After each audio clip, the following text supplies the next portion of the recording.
저는 신앙생활을 한 40여 년이 넘은 73세 늙은 이호입니다. 신부님께 메일로 써서 하루라도 빨리 세상에 알려졌으면 하는 바람이 있으나 자판으로 쓰려면 밤새도록 두드려도 제대로 전달이 되지 않을 것 같아 할 수 없이 편지를 쓰기로 작정하였습니다. 저는 예전부터 주식이라는 걸 했었습니다. 액수도 크지 않았고 소위 우량주에게 돈을 넣어놓고 어쩌다 열어보면 은행 이자를 웃도는 이익금이 붙어 이제껏 그렇게 살았습니다. 물론 용돈 정도 수준입니다. 그러나 제게 제가 넘어간다고 시장이 1차 때보다 더 무섭게 붕괴된다는 말을 듣고 인버스라고 지수와 거꾸로 가는 ETF, 이것도 다 처음 듣는 얘기예요. 저 지금 ETF에 투자하여 손실을 보았습니다.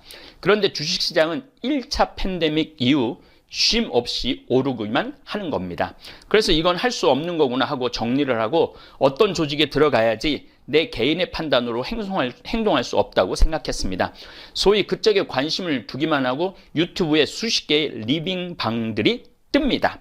막강한 와우넷부터 시작하여 그러나 그 어느 곳에든 발을 딛는 순간 순식간에 어둠의 세력이 달려듭니다.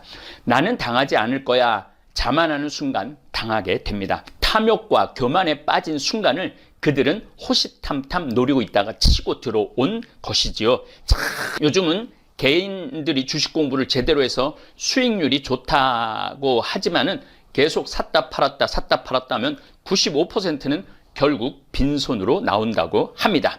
이때부터는 주식 투자가 아니라 노름이 되고 돈의 노예가 되어 자유로운 삶이 없어집니다.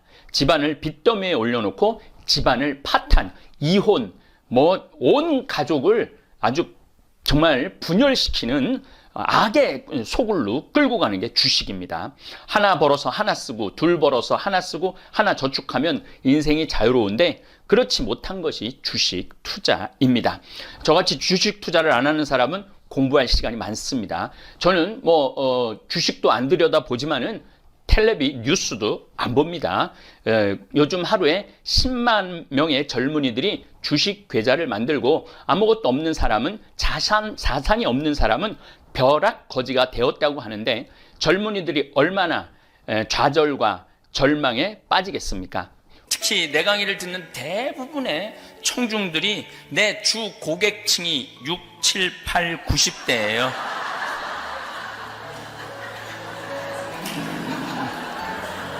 근데 내가 맨날 죽는 얘기만 하고 자식들한테 돈 주지 말고 500만 원만 남기고 통장에 500만 원만 남기고 죽어라고 이렇게 얘기를 했는데 그렇게 말한 지 10년이 지났는데도 죽지도 않고 변하지도 않는 거야. 그래서 그 원인이 어디 있을까? 공부를 하지 않는 데 있구나. 그리고 여기 행복하려면 여행을 다녀라. 소크라테스, 공자, 심지어 석가모니, 예수님, 사회심리학자, 철학자, 모든 사람들의 최종적인 결론은 인생에 와서 행복하려고 그러면 여행을 다니라는 거예요.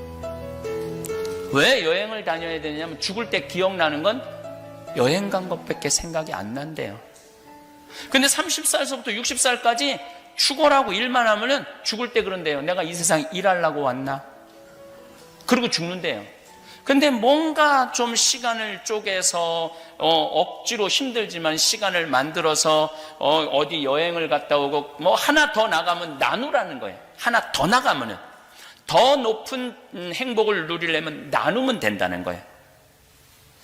그 나누는 건 좀 있는 사람이 나눈다고 하더라도 평범한 우리들은 인생을 돌아볼 때는 뭐가 있어야 되냐면 추억이 있어야 돼. 추억. 만약에 추억이 없는 삶은 그건 삶이 아닌 거예요. 그 중에는 없어.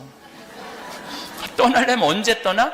지금 떠나세요. 황창현 신부님의 행복특강 지금 바로 시작하겠습니다.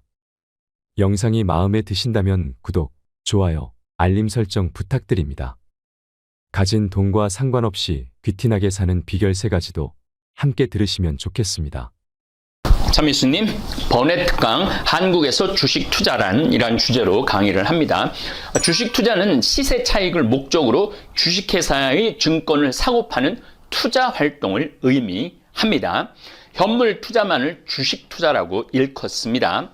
그 대상은 상장 주식이 될 수도 있고 비상장 주식이 될 수도 있지만은 코스피, 코스닥 등의 주식 시장에는 상장 주식만 매매가 가능하므로 일반적으로 상장 주식의 매매를 일컫는 경우가 대부분입니다.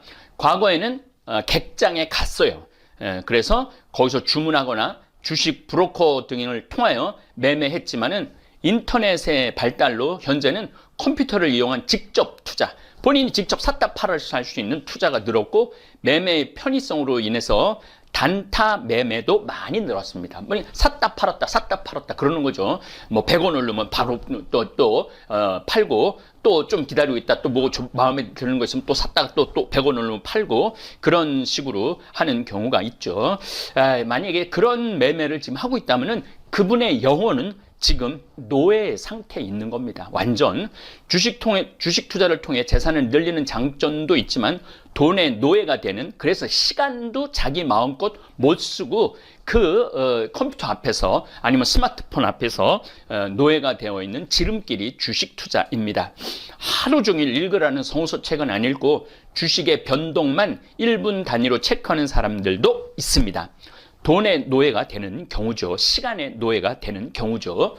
돈도 노예가 되지만 그 시간조차도 자유롭게 쓰지 못하는 노예가 되는 겁니다. 요즘은 개인들이 주식 공부를 제대로 해서 수익률이 좋다고 하지만은 계속 샀다 팔았다 하면 95%는 결국 빈손으로 나온다고 합니다. 이때부터는 주식 투자가 아니라 노름이 되고 돈의 노예가 되어 자유로운 삶이 없어집니다. 집안을 빚더미에 올려놓고 집안을 파탄, 이혼, 온 가족을 아주 정말 분열시키는 악의 소굴로 끌고 가는 게 주식입니다. 하나 벌어서 하나 쓰고 둘 벌어서 하나 쓰고 하나 저축하면 인생이 자유로운데 그렇지 못한 것이 주식 투자입니다. 저같이 주식 투자를 안 하는 사람은 공부할 시간이 많습니다. 저는 주식도 안 들여다보지만은 텔레비 뉴스도 안 봅니다. 그러다 보니까 성경 공부, 중국, 일본, 미국의 이해, 그리고 아프리카 공부, 또 인류 역사 공부, 철학서적, 신학서적, 성서서적 읽다 보면은 지식의 풍요가 주는 선물은 엄청나게 안정적이고 기쁨을 누릴 수가 있습니다. 다볼 사이버 22만 교우들과 실질적 경험을 나누고자 하는 편지가 있어 저도 몰랐던 세계가 있어 여러분에게 공유하고 싶습니다. 잘 들어보시고 참조 부탁합니다. 아울러 101살 되신 김형석 교수님의 이야기도 나누고 싶습니다. 황창현 신부님께 일주일 전 쓴 편지를 붙이지 못하고 그냥 접으려고 했습니다. 저 개인적인 체험을 일반화하고 침소봉대하여 어렵고 힘든 세상에 더 어둡게 하는 것이 아닌가 해서, 그런데 어제 신부님의 강의를 들으려 폰을 켰더니 바로 그 밑에 광고로 이상 투자가 뜨는 것입니다. 제 광고가 제가 선택할 수 있는 게 아니에요. 구글에서 제 광고 내용 이렇게 우리가 선정적인 거 이런 거 다 선택하거든요. 그런데 이제 일반 걸로 하기 때문에 아마 투자 광고가 떴던 모양인 것 같아요. 잘못 버튼이라도 누르면 바로 어둠의 표적이 되는 것인데, 이거 몰랐어요. 오늘 이 강의 들으시는 분들은 절대, 저는 주식 투자를 권고하는 사람은 절대 아닙니다. 하느님 나라 투자하라고 말하는 사람입니다. 요즘 하루에 10만 명의 젊은이들이 주식 계좌를 만들고 아무것도 없는 사람은 자산이 없는 사람은 벼락 거지가 되었다고 하는데, 젊은이들이 얼마나 좌절과 절망에 빠지겠습니까? 우리 신부님 긍정적이고 희망을 주고 늘 밝게 웃으셔서 저희 자식들도 신부님을 가장 좋아합니다. 신부님이 가지신 빛으로 어둠에 떨어지고 있는 어린 양들, 탐욕에 빠져 눈과 귀가 막혀 있는 불쌍한 저희들에게 빛을 밝혀주시길 바랍니다. 제가 그 광고문을 보는 순간 어둠이 빛 바로 뒤에 도사리고 있구나 느꼈습니다. 참 제가 처음에 어둠의 첫 발을 디딘 것이 이상투자 그룹이었습니다. 신부님 강의는 노아의 홍수였습니다. 2021년 1월 9일 날 이 편지를 저한테 보내주셨어요. 그래서 제가 쭉 읽어보고 이 정말 내용이 너무 좋아갖고 직접 경험한 분의 체험을 나누는 게 좋겠다 싶어서 지금 읽어드리겠습니다. 황창현 신부님께 참미예수님, 저희들을 주님께로 이끌어 주시기에 온 마음과 정성을 다하여 유튜브로 열심히 방송해 주시는 신부님께 주님의 축복이 늘 함께 하시기를 기도드립니다. 저는 신앙생활을 한 40여 년이 넘은 73세 늙은 이호입니다. 신부님께 메일로 써서 하루라도 빨리 세상에 알려졌으면 하는 바람이 있으나 자판으로 쓰려면 밤새도록 두드려도 제대로 전달이 되지 않을 것 같아 할 수 없이 편지를 쓰기로 작정하였습니다. 저는 예전부터 주식이라는 걸 했었습니다. 액수도 크지 않았고 소위 우량주에게 돈을 넣어놓고 어쩌다 열어보면 은행 이자를 웃도는 이익금이 붙어 이제껏 그렇게 살았습니다. 물론 용돈 정도 수준입니다. 그러나 제게 제가 넘어간다고 주식시장이 팬데믹이 본격화하기 전에 미래경제학자 최윤식과 서강대 교수 김영익과 그와 함께 일하는 강형보라는 사람들의 책과 강의를 듣고 1차 팬데믹 온 후 2차, 3차 팬데믹이 와서 시장이 1차 때보다 더 무섭게 붕괴된다는 말을 듣고 인버스라고 지수와 거꾸로 가는 ETF, 이것도 다 처음 듣는 얘기예요. 저 지금 ETF에 투자하여 손실을 보았습니다. 그런데 주식시장은 1차 팬데믹 이후 쉼 없이 오르기만 하는 겁니다. 그래서 이건 할 수 없는 거구나 하고 정리를 하고 어떤 조직에 들어가야지 내 개인의 판단으로 행동할 수 없다고 생각했습니다. 소위 그쪽에 관심을 두기만 하고 유튜브에 수십 개의 리빙방들이 뜹니다. 막강한 와우넷부터 시작하여 그러나 그 어느 곳에든 발을 딛는 순간 순식간에 어둠의 세력이 달려듭니다.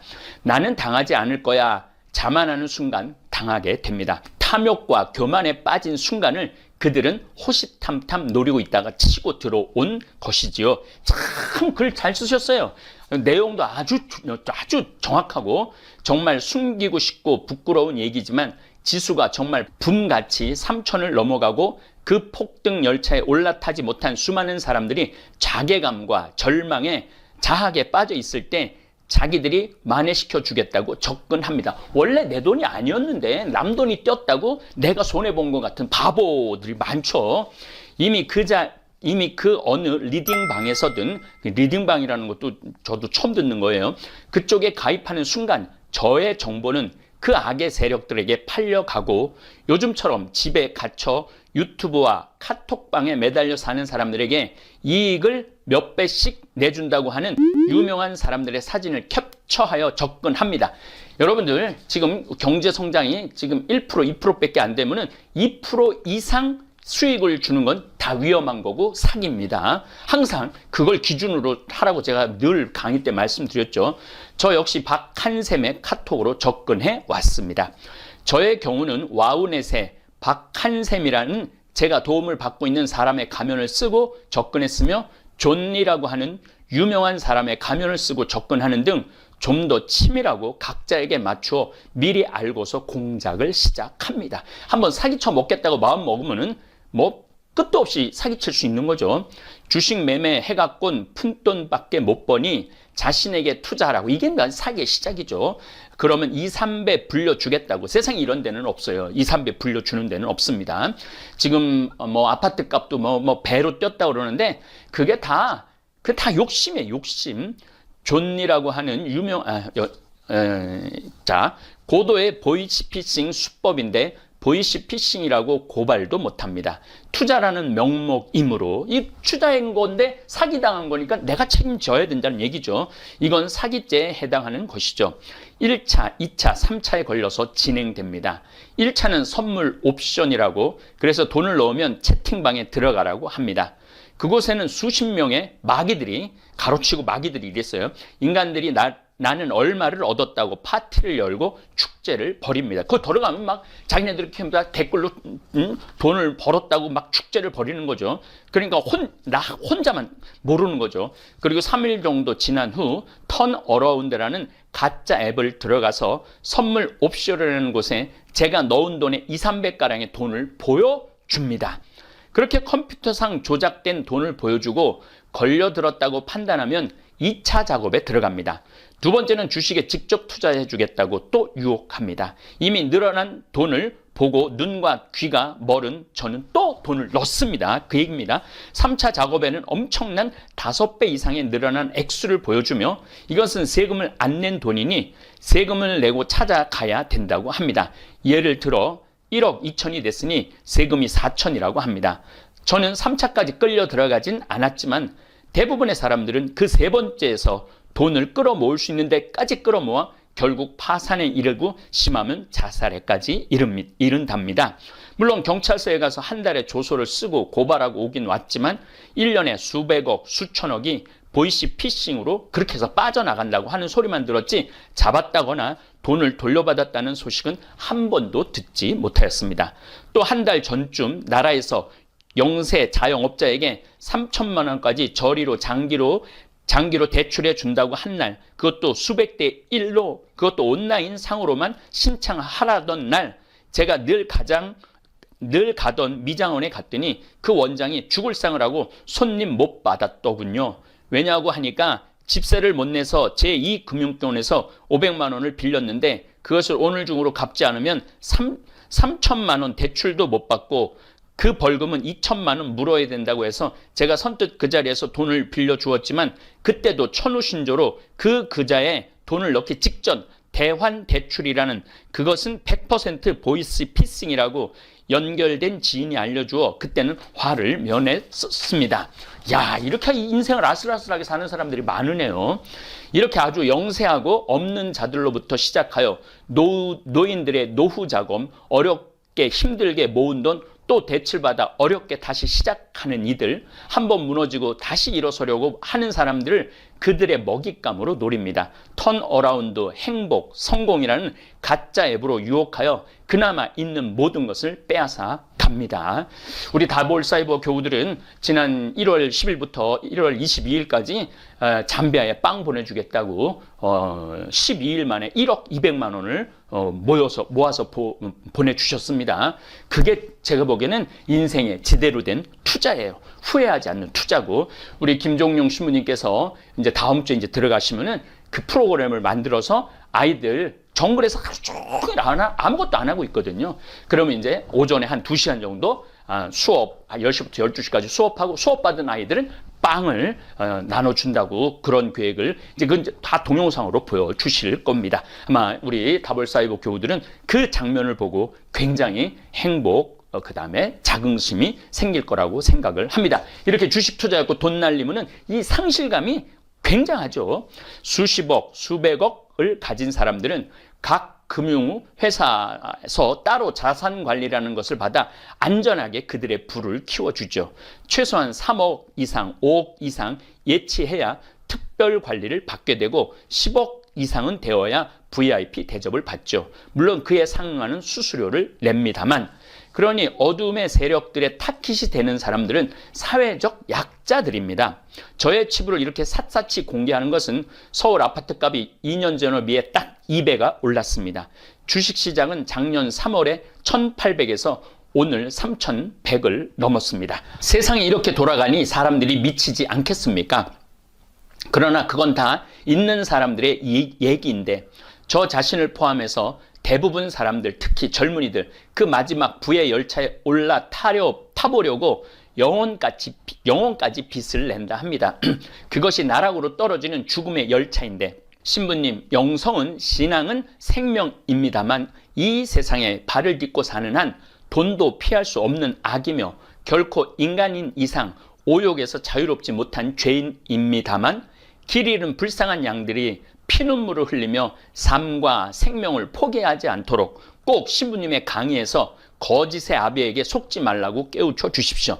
한동안 저는 성모님의 도우심으로 독사의 아가리 앞까지 갔다가 되살아왔다고 생각합니다.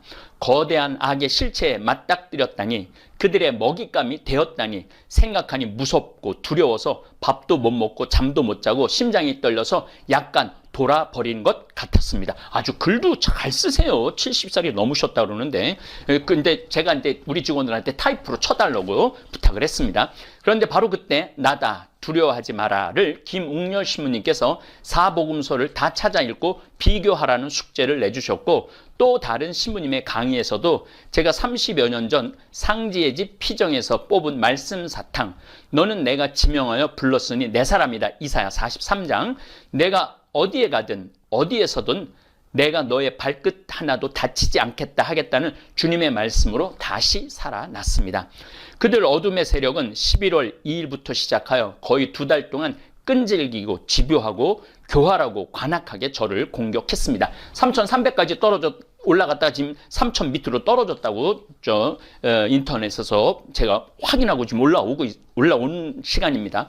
더 기가 막힌 것은 제가 처음으로 박한샘이라는 사람의 도움으로 200여만 원의 수익을 내서 박샘으로 착각하고 고맙습니다 하고 200만 원을 첫 수확이라고 안나의 집 김하종 신부님께 감사 미스가 예물로 바치고 왔다고 한 날에 잘했다고 칭찬해주고 그 다음 날에 본격 작업에 들어갔다는데 더 소름이 돋았습니다.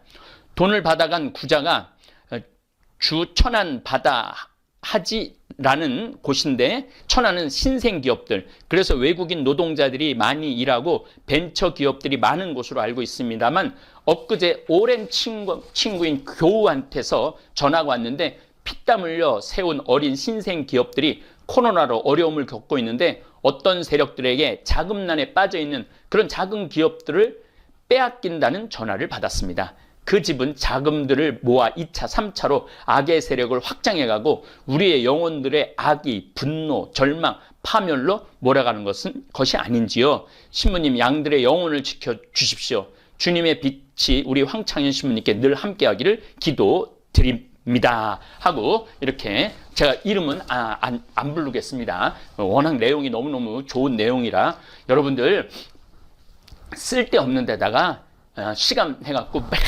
순간 카톡으로 주식이 얼마 올라갔나 그냥 밥 먹다가도 확인하고, 누워서 일어나서도 확인하고, 자다가도 일어나서 확인하고, 그게 노예예요, 노예. 그러니까 그 귀한 시간을 그렇게 버리지 말라는 겁니다. 다볼사이버 찬양, 성당, 미사, 강의, 노래, 이것만 해도 여러분들이 충분히 풍요롭게 살 수 있습니다. 김영석 교수님, 이 김영석 교수님이 제 아련한 기억으로 제 논문지도 교수했던 기억, 제가 그때 신학생 때 부제 때 했던 거라, 근데 그분인 것 같아요. 100년 살아보니 알겠다. 절대 행복할 수 없는 두 부류. 이제 이 백성호라는 기자가 이걸 했는데 아주 너무너무 재밌는 내용이라 여러분들 읽어드리겠습니다. 김형석 연세대 철학과 명예교수는 올해 102살이 되었습니다. 다들 100세 시대라지만 지금 100세를 넘긴 사람은 그리 많지 않습니다. 그래서 다소 조심스러웠습니다. 코로나 시국에다가 연세가 있으셔서 혹시라도 싶어 인터뷰 자리가 걱정되더군요. 이달 초 커피숍에서 만난 김 교수는 의외로 의연했습니다. 뭐랄까요, 1세기를 송두리째 관통한 사람의 굵직한 시선이 느껴졌습니다. 삶에 대한 깊은 관조와 함께 말입니다. 지난 인터뷰에서 이 시대의 진보와 보수를 다루었습니다. 이번에는 그에게 행복이란 두 글자를 물었습니다. 모든 이의 삶에서 화두가 되는 키워드이니까요. 100년 넘게 살아봤더니 다른 게 행복이 아니더라, 바로 이게 행복이더라, 그런 식의 답을 기대하면서 말합니다. 다들 찾습니다. 행복 어떻게 하면 찾을 수 있습니까? 이제 김용석 교수님 얘기해요. 지금껏 살아보니 알겠더군요. 아무리 행복해지고 싶어도 행복해지기 힘든 사람들이 있습니다. 행복하고 싶은데 행복해질 수 없는 사람들, 그들이 누구입니까? 크게 보면 두 부류입니다. 우선 정신적 가치를 모르는 사람입니다. 굉장히 중요한 말씀을 하셨어요. 여러분들, 예수님이 진리가 너희를 자유롭게 하리라, 나는 길이요 진리요 생명이다 라고 말한 예수님 말씀, 진리가 너희를 자유롭게 하리라. 그러니까 진리를 아는 사람은 굉장한 자유를 누립니다. 그 얘기를 하시는 거죠. 왜냐하면 물질적 가치가 행복을 가져다 주진 않으니까요. 가령 복권에 당첨된 사람이 있어요. 그 사람이 과연 행복하게 살까요? 그렇지 않습니다. 정신적 가치를 모르는 사람이 많은 물건을 가지게 되면 오히려 불행해지고 말더군요. 그러니까 저도 지금 요즘 올해 2021년에 강의 주제가 비움의 영성이에요. 비울 때 자유를 얻고 비울 때 하느님께서는 소중한 걸로 채워주는 겁니다. 내가 주머니에 막 주식도 채우고 집값도 채우려고 이렇게 막 채우려고 하는 사람 영혼을 보면요, 결코 그런 분들 자유롭지 못합니다. 돈이나 권력 혹은 명예를 쫓는 사람도 많습니다. 그들은 거기서 행복을 찾습니다. 솔직히 거기서 행복을 찾기는 어렵습니다. 이 김영석 교수님입니다. 왜 그럴까요? 거기에는 만족이 없습니다. 돈과 권력욕, 명예욕은 기본적으로 소유욕입니다. 그건 가지면 가질수록 더 목이 마릅니다. 가지면 가질수록 더 배가 고픕니다. 그래서 항상 허기진 채로 살아가야 합니다. 행복하려면 꼭 필요한 조건이 하나 있습니다. 그것은 만족입니다. 이것도 예수님이 늘 말씀하시죠. 항상 만족할 줄 알아야 된다. 그래서 오리를 가자고 그러는 사람한테는 심리를 가지고 겉옷을 달라고 그러는 사람한테 속옷까지도 내주어야 된다. 이게 다 비움의 영성이에요. 비움의 영성. 만족을 알려면 어떻게 해야 됩니까? 정신적 가치가 있는 사람은 만족을 합니다. 그런 사람들이 행복한 삶을 살더군요. 정신적 가치를 모르는 사람이 명예나 권력이나 재산을 거머쥘 때도 있습니다. 그런데 결국 불행해지더군요. 명예와 권력, 재산으로 인해 오히려 불행해지고 말더군요. 지금 우리 주위에도 그런 사람들은 많이 있습니다. 높은 자리까지 올라갔다가 일순간에 떨어지는 사람들 많이 우리가 볼 수 있죠. 인터뷰를 하면서 실감했습니다. 김영석 교수의 메시지는 참 묘한 매력이 있더군요. 언뜻 들으면 누구나 할 수 있는 말처럼 들립니다. 너무나 당연한 말입니다. 그런데 행간을 곰곰이 씹다 보면 확 달라집니다. 씹으면 씹을수록 진한 국물이 우러납니다. 그건 100년의 삶, 100년의 안목으로 우려낸 삶에 대한 묵직한 통찰이겠죠. 정신적 가치를 추구하라는 거 참 중요한 얘기 같아요. 행복하고 싶은데 행복할 수 없는 삶, 그건 정말 비극입니다. 그런데 우리만 모르고 있는 걸까요? 내가 바로 그 비극의 주인공일 수 있음을 말입니다. 주식 투자에 목숨을 거는 분들, 일확천금 노리는 분들, 그런 분들이 결국은 넘어지게 돼 있고 떨어지게 돼 있죠. 그래서 두 번째 부류를 물었습니다. 건너고 싶어도 행복의 강을 건너지 못하는 사람들, 그게 누구인지 말입니다. 두 번째는 이기주의자들입니다. 그들은 절대로 행복할 수가 없습니다. 제가 잠비아 봉사활동 7년을 다니면서 우리 치과의사 선생님들, 안과의사 선생님들, 그리고 대학생들, 중고등학생들 이렇게 함께 7년을 다녀봤는데, 거기서 그 가난한 이들한테 내가 뭔가 나눠줄 수 있다라는 거, 함께 한다라는 거, 그들이 누리는 행복은 상상도 할 수 없을 만큼 크다는 걸 제가 많이 느낍니다. 그리고 지금도 끊임없이 함께 빨리 가자고, 그건 뭐 돈 생기는 일도 아니고 내 돈 들이는 일인데도 불구하고 1년에 버킷리스트 중에 첫 번째, 내가 해보고 싶은 일 중에 첫 번째 일 중에 하나가 소망이라고 그러는 분들도 굉장히 많습니다. 뜻밖의 진단이었습니다. 다들 자신을 챙깁니다. 나 자신을 챙기고 내 이익을 챙깁니다. 그걸 위해서 삽니다. 왜냐고요? 그래야 내가 행복해지니까요. 그런데 김형석 교수는 이기주의와 행복은 공존할 수 없다고 못 박았습니다. 이기주의와 행복, 왜 공존이 불가능합니까? 이제 기자가 물었죠. 우리 김형석 교수님이 이기주의자는 자신만을 위해 삽니다. 그래서 인격을 못 가집니다. 이거 굉장히 정말 철학적인 지금 표현을 쓰고 계신 거예요. 인격이 뭔가요? 그건 인간관계에서 나오는 선한 가치입니다. 이기주의자는 그걸 갖추기가 어렵습니다. 그런데 인격의 크기가 결국 자기 그릇의 크기입니다. 그 그릇의 행복을 담는 것입니다. 이기주의자는 그릇이 작게 담을 수 있는 행복도 작을 수밖에 없습니다. 맞죠? 내가 많이 비우면 비울수록, 내 그릇을 많이 비울수록, 내 주머니를 많이 비울수록 행복은 주워 담을 수 있는 것이죠. 그 대표적인 예가 지금 여러분들하고 다볼사이버 성당을 운영하는 저라고 생각을 합니다. 이 말 끝에 김영석 교수는 자신의 경험담을 하나 꺼냈습니다. 감동적인 얘기입니다. 제가 연세대 교수로 갈 때 몹시 가난했어요. 고생도 많이 했습니다. 그래서 학교에서 월급이 오르거나 보너스가 나오면 무척 좋아했습니다. 동료 교수들도 다들 좋아했습니다. 그런데 그때도 등록금을 내지 못하고 고생하는 제자들이 있었습니다. 그런데 스승이라는 사람이 자기 월급 올랐다고 좋아한 것입니다. 그건 교육자의 도리가 아니지요. 그 생각을 하면 지금도 미안하고 부끄럽습니다. 행복하지 않습니다. 무슨 말인가 하면 행복은 공동체 의식이지 단독자인 나만을 위한 게 행복이 아니더군요. 김 교수는 자기가 먼저 큰 그릇이 되어야 큰 행복을 담을 수 있다고 강조했습니다. 예, 제가 지금 이 유튜브 수익으로 1원도 안 건드리고 지금 한 1억 원 벌써 나무 심는데 보냈고, 우리 김종용 프란치스코 신부님한테 그 통장 그 수익 들어오는 걸 보여주면서 이 씨도 많이 하고 나무 많이 심어갖고 경제름으로 만들어서 거기에 있는 사람들한테 희망을 주자고, 그리고 이렇게 우리 유튜브 구독자님들이 그렇게 많이 봐주시고 또 수익이 한 달에 막 2천만 원씩 들어오는 걸 보고 김종용 신부님이 희망의 빛을 보는 것 같더라고요. 그래서 굉장히 그 현신규 박사님의 그 나무 그 책도 다 읽으면서 자기가 생각하지 못했던 많은 부분들을 지금 배우고 있다고, 그래서 지금 같이 있는 시간이 너무 즐겁습니다. 김영석 교수는 최근 지방 출찬차 김포공항에 갔습니다. 예약자들에게 발권표를 다 나눠주는데 김 교수만 빠졌습니다. 문의를 했더니 항공사 직원이 이상하다며 급히 매니저를 불렀습니다. 달려온 매니저가 김 교수에게 혹시 연세가 어떻게 되시느냐고 물었습니다. 알고 보니 컴퓨터상의 나이가 1살이라고 떴습니다. 1920년생이신 김 교수는 올해 만으로 101살이십니다. 컴퓨터가 2자리 숫자만 읽게끔 설정되어 있었던 것입니다. 지금까지 대한민국 비행기만 930번 이상 탔어요. 그런데 직원이 보니 1살짜리가 930번 비행기를 탄 겁니다. 사람들이 종종 물어요. 올해 나이가 어떻게 되느냐고. 이상하죠? 저도 나이 생각이 없어져요. 내 나이 같기도 하고 아닌 것 같기도 하고, 1살이라고 하니 올해는 인생을 새로 시작하는 기분으로 살려고 합니다. 웃으시면서 이렇게 자기는 이제 1살이라고, 참 멋있는 말 같아요.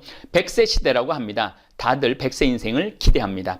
중요한 이야기입니다. 내가 연세대 교수로 처음 갈 때 30대 중반이었어요. 그때는 환갑이 되고 정년이 되면 내 인생이 끝날 줄 알았습니다. 당시에는 인생을 2단계로 봤어요. 30세까지는 교육받고 나머지 30년은 직장에서 일한다. 그럼 인생이 끝난다. 막상 살아보니 어떻습니까?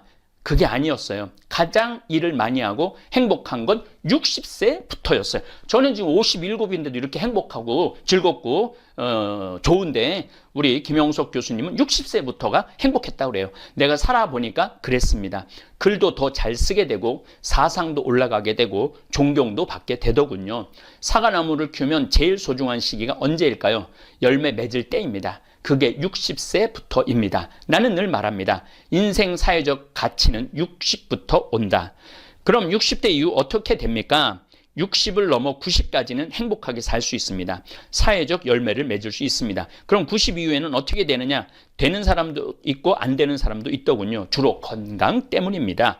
의사들 이야기를 들어보면 혈압, 당뇨, 치매는 주로 60세 이후에 찾아옵니다. 그거를 6, 7, 80세가 돼서 관리하려고 하니까 힘이 듭니다. 그러니까 50세부터 잘 관리하면 됩니다. 그럼 90까지 다 간다고 합니다.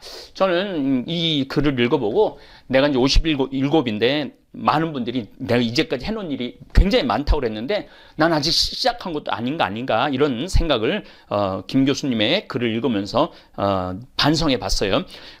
그리고 또한 희망도 가져봤습니다. 90세까지는 행복하고 보람 있게 살 수 있습니다. 의술이 발전하니까 4, 50년 후에는 100세까지도 다들 행복하게 살 수 있겠지요. 대화를 나눌수록 놀랍습니다. 김영석 교수는 지팡이를 짚지 않습니다. 제가 놀란 건 육체적 건강 때문만이 아닙니다. 100세 넘은 연세에도 정신력과 기억력, 사고력과 판단력이 놀랍습니다. 유연하고 열린 사고 역시 젊은이들 못지 않습니다. 100세의 건강 못지않게 100세의 정신도 궁금하더군요.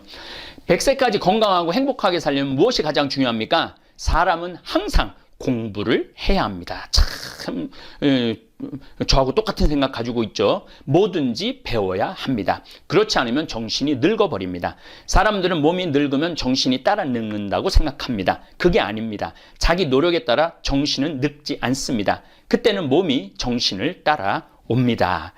예, 그런 것 같아요. 그때는 퇴직하고 한참이나 지난 뒤입니다. 공부를 어떻게 하면 됩니까?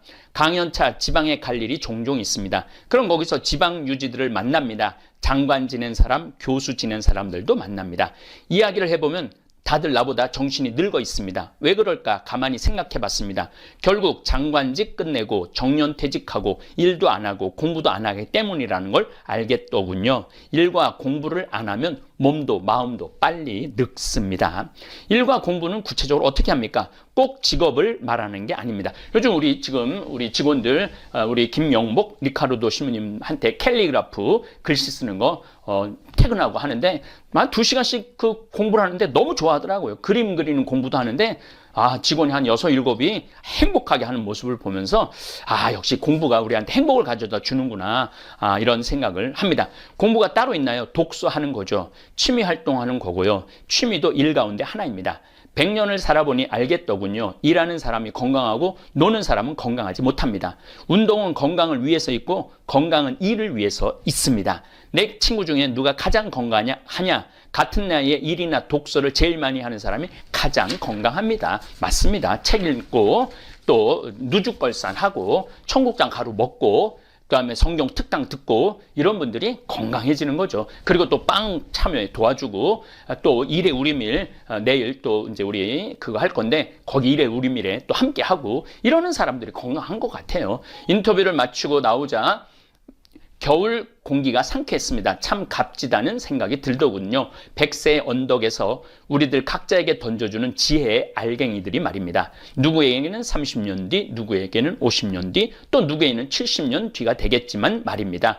결국 모두에게 오게 될 그 언덕에서 미리 서볼 기회를 주고 있으니까요. 백성호 종교 전문 기자님이 인터뷰를 했고 사진은 김성용 기자가 사진을 찍어서 이렇게 좋은 글들이 올라왔어요. 여러분 이렇게 좋은 글들을 읽는 습관도 굉장히 중요합니다. 그냥 막 나쁜 글들, 욕하는 글들 막 이런 글들보다는 이렇게 아름다운 글들 또 이렇게 우리 자매님이 이렇게 주식 투자의 위험성을 우리 내 채널에 들어가고 그런 유혹에 빠지지 말라고 좋은 글도 주셔갖고 오늘 이렇게 번외 특강은 제가 그냥 묻어서 이렇게 여러분들하고 좋은 시간 준비해봤습니다. 예, 감사합니다. 감사합니다. 이렇게 열렬한 환영을 이렇게 보내주셔서 감사합니다. 지난 1000년의 발전 속도는 지난 100년의 발전 속도하고 똑같고 지난 100년의 발전 속도는 지난 10년의 발전 속도하고 똑같고 지난 10년의 발전 속도는 지난 1년의 발전 속도하고 똑같다고 그래요. 그러니까 지금 이 현대 세계는 총알같이 변하고 있는 것 같아요. 마이크가 조금 소리가 큰 것 같으네요. 그렇죠? 약간 울리죠? 예. 제 목소리가 워낙 좀 커서 여러분들 1960년대는 전화가 집에 무슨 전화가 있었죠? 다이얼 전화기가 있었죠? 다이얼 전화기가 있었어요. 근데 1980년대에 들어가서는 무슨 전화기가 있었냐면 누르는 번호를 누르는 전화기가 있었어요. 누르는 전화기. 80년대 중반에는 무선 전화기가 나왔어요. 핸드폰이 아니고 무선 전화기. 집에서 전화 받아갖고 예전에는 전화 통화를 하려고 그러면 다 거실로 다 나와야 되잖아요. 예, 그래서 눈치 봐가면서 이렇게 전화 받고 이랬잖아요. 근데 이제 1980년대 중반에는 애들한테 전화가 오면 엄마가 전화 받아갖고 침대에 누워있는 딸한테 아들한테 던져줬어요. 전화 받으라고. 예. 근데 1980년대 후반에는 어떤 전화기가 나왔느냐면은 드디어 모바일 폰이 나왔어요. 휴대폰. 집 밖에서도 전화를 할 수 있는 전화기가 나왔어요. 그때부터 세상은 더 총알같이 바뀌기 시작하는 거예요. 2003년, 4년에는 무슨 전화기가 나왔느냐면 스마트폰이라는 게 나왔어요. 여기 계신 분들은 휴대폰하고 스마트폰하고 구분 못하는 분들이 굉장히 많을 거예요. 그게 그거지. 뭐 스마트폰하고 휴대폰하고 뭐가 차이가 있어. 그런데 갤럭시 1, 2, 3, 4, 5, 6, 7, 8 플러스까지 나왔어요. 근데 그 나오는 속도가 너무너무 빨라요. 제 친구 신부 형이 삼성전자 그야말로 사장이에요. 사장. 근데 20년 전에 벌써 여기까지 개발이 거의 다 돼 있었대요. 20년 전에. 그때 벌써 얘기를 다 했어요. 여기까지 다 개발이 돼 있는데 왜 20년 뒤에 거를 벌써 개발해 놓고 상용화를 시키지 않았느냐? 그 개발해 내갖고 팔아먹는 단계가 있어서 그렇게 있다는 거예요. 아마 지금은 이것보다도 훨씬 더 빨리 돼 있을 거예요. 너무너무 빨리 지금 시대는 변하고 있죠.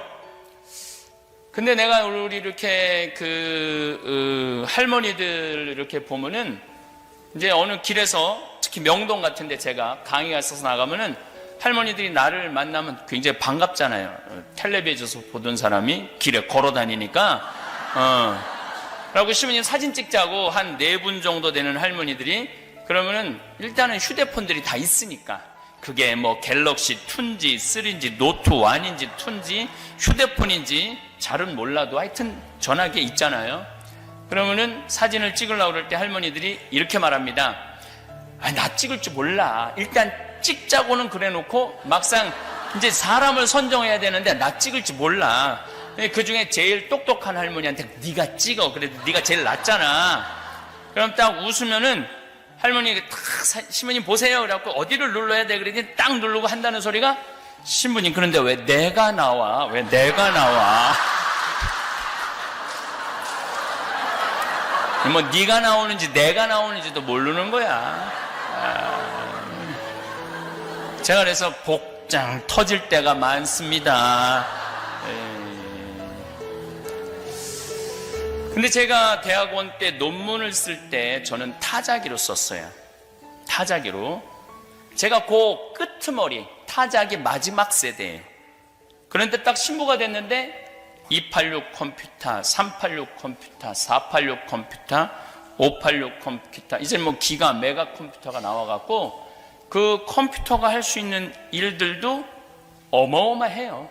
제가 3시에 여러분들한테 동영상을 보여드릴 텐데 제가 이번에 아프리카의 1000만 평 부지에 이코시티를 건설을 해요. 1000만 평이면은 여의도 11배. 여의도 11배에다가 건물을 짓는데 어디가 내 땅인 줄 알고 어디에다 건물을 져. 측량을 하려고 그러면 옛날에는 뭐 한 50m, 100m는 측량 기계로 측량할 수 있잖아요. 근데 이건 5km, 7km, 8km 그것도 숲이 꽉 차 있는데 어느 지점에다가 해야 되는지 측량할 길이 없잖아요. 그런데 건축 도시공학 교수가 이번에 측량을 어떻게 했느냐면 드론을 띄웠어요. 드론을 띄워갖고 한국하고 연결을 해갖고 우리가 찍고 싶은 지점을 한국에 연락을 하면은 거기서 위도, 경도 지점을 다 입력을 해주면 우리가 여기서 입력을 해갖고 띄우면은 인공위성하고 드론하고 연결을 해갖고 우리가 원하는 자리에 딱 가서 쓰는 거예요. 그러면 숲속 200m, 300m 지점에 가면 드론이 꼭대기에서 그 지점을 이렇게 쏴요. 그럼 거기다가 놓으면 이제 거기가 신학교 부지 정 가운데가 되는 거야. 그럼 해나가기가 너무너무 쉬운 거예요. 이 세상이 너무너무 빨리 변하고 있는 거죠. 너무너무 빨리 변하고 있는데 요즘은 애들도 태어나면서 이러면서 태어나요.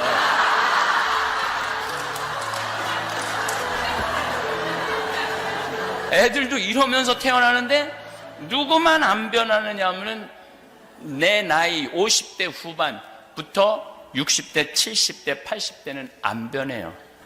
왜 안 변하냐면 따라갈 수가 없거든. 따라갈 수가 없는 거예요. 그런데 미국에 이렇게 와서 보니까 우리 교포들은 가만히 보니까 문제가 미국 책도 안 읽고 한국 책도 안 읽어. 보니까 아무것도 안 읽고 시대는 총알같이 변해가는데 변하지 않은 거예요. 그게 뭐를 가지고 무슨 잣대로 세상을 살아가느냐 하면 다 여러분들 똑같이 하는 얘기예요. 1970년대 오신 분은 70년대 것만 가지고 와요. 1980년대 개념 가지고 계신 분은 80년대 것만 가지고 와요. 어저께 우리 자매님하고 잠깐 얘기를 하는데 여기 시카고가 눈이 오면은 딱 차들이 기다리고 있다가 싹 다 눈 친다며요. 근데 그 자매님이 강원도 평창에는 제설기가 2대밖에 없다고 그러는데 어떻게 하느냐고. 강원도도 눈 오기 전에 모든 제설차가 기다리고 있다가 눈이 떨어지기도 전에 다 쳐요. 강원도도. 강원도도 그래요. 그래서 제설차가 밤새 다니면서 염화칼슘 뿌려갖고, 제가 강원도 사는데 거의 빙판길을 다니는 경우는 거의 없어요. 그러니까 한국의 변화를 이 미국 분들 와서 보면 20년, 30년 정도 안 들어와 보신 분들이 전혀 개념이 없으셔요. 전혀 개념이 없으셔요. 한국은 어느 정도로 시스템이 잘 돼 있느냐 하면은, 내가 지금 버스를 타고 가고 있는데 앞에 차가 막혀요. 그 도로 무슨 데모를 한다든가 뭐를 막히면은 그 차 거기에 이 LED 거기 이렇게 쭉 이름 뭐 쭉 글씨 나가는 거 있죠? 거기서 지금 손님은 목적지를 가려고 그러는데 차가 막힙니다. 지금 이 자리에서 내리셔서 지하철 몇 호선 몇 번 출구에 들어가셔서 타고 가시면은 목적지에 도착하실 겁니다. 이렇게 나와요. 미국은 죽었다 깨어나도 할 수 없는 거예요. 왜냐하면 미국은 나라가 너무 크기 때문에 한 번 바꿀 수가 없는 거예요. 뭐 미국도 그렇겠지만 한국은 버스에서 기다리고 있으면은 내가 기다리고 있는 버스가 어느 지점에 와 있는지 다 볼 수 있어요. 다 찍혀 나와요. 그럼 어마어마하게 변하고 있어요, 한국이. 그런데 아직도 한국을 너무 걱정하는 분들이 많아. 너무너무 걱정하고 있는 분들이 많아요. 변화는 너무너무 빠르고 엄청난 속도로 변하는데 누구만 안 변해? 60대, 70대, 80대만 안 변하고 죽어라고 옛날 생각을 하고 있는 분들이 참 많은 것 같아요. 2040년이 되면은 제가 이런 얘기를 2000년대 얘기를 했어요. 2000년대, 2010년대 로봇 발전 속도, 그럼 2030년, 2040년 정도 되면 인간의 지능을 능가할 로봇을 나올 것이다 라고 얘기를 했어요. 근데 이번에 알파고 바둑 두는 걸 보니까 인간을 벌써 뛰어넘기 시작을 했죠. 인간을 뛰어넘기 시작했어요. 근데 문제는 2040년이 되면은 지금 대한민국, 미국은 어떤지 모르겠지만 대한민국의 젊은이들은 거의 결혼하지 않을 거예요. 2040년이 되면. 왜냐하면은 누구라는 AI 인공지능이 지금 한국은 판매가 되고 있어요. 근데 이 누구라는 인공지능은 어떻게 하냐면 아침에 딱 일어나면 주인님 일어날 시간이 됐습니다. 일어나십시오. 음악을 뭘 틀어드릴까요? 아침 기상으로 틀어줘요. 오늘은 날씨가 좀 축축하고 그런데 에어컨 공기 환기 시스템을 해드릴까요?